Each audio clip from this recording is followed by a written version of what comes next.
Tonight, victim advocates are calling for big changes in how police handle domestic violence cases after a North Minneapolis mom was allegedly killed by her ex-boyfriend despite filing a court order and asking police for help. Caring about victims requires action.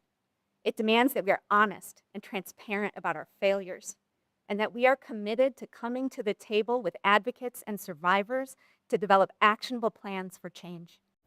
Tonight, Mariah talked with the police chief about changes coming to the department. She took every step to make sure that she did things right. Mariah Samuels' family says the 34-year-old Minneapolis mother did everything a domestic violence victim is told to do.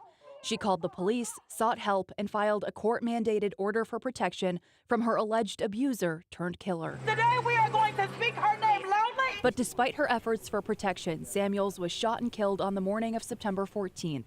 Her ex-boyfriend is now charged with second-degree murder and illegal possession of a firearm. Everybody should be protected when they are asking for help. As her loved ones demand answers from city leaders and police. This is not an excuse, but it is the reality. We simply do not have the staffing levels we once did. Minneapolis Police Chief Brian O'Hara says Samuels was failed by the system. His department, he says, has half the number of investigators it did roughly 6 years ago, with only 5 assigned to the domestic violence unit as their caseloads continue to grow. We've had more than 900 cases of domestic violence, aggravated assault so far year to date.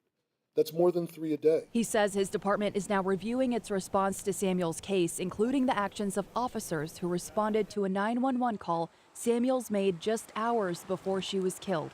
A gap in protocols, including when officers are required to verbally ask if a victim feels safe and when the case may be escalated to a higher priority, O'Hara says will be addressed. My friend was more than just a victim. As Samuel's loved ones grieve their friend, sister, daughter, and companion, Mariah's life matters. Mariah's life matters. they say she should still be here, but will continue pushing for change long after she's gone. The system failed to protect her.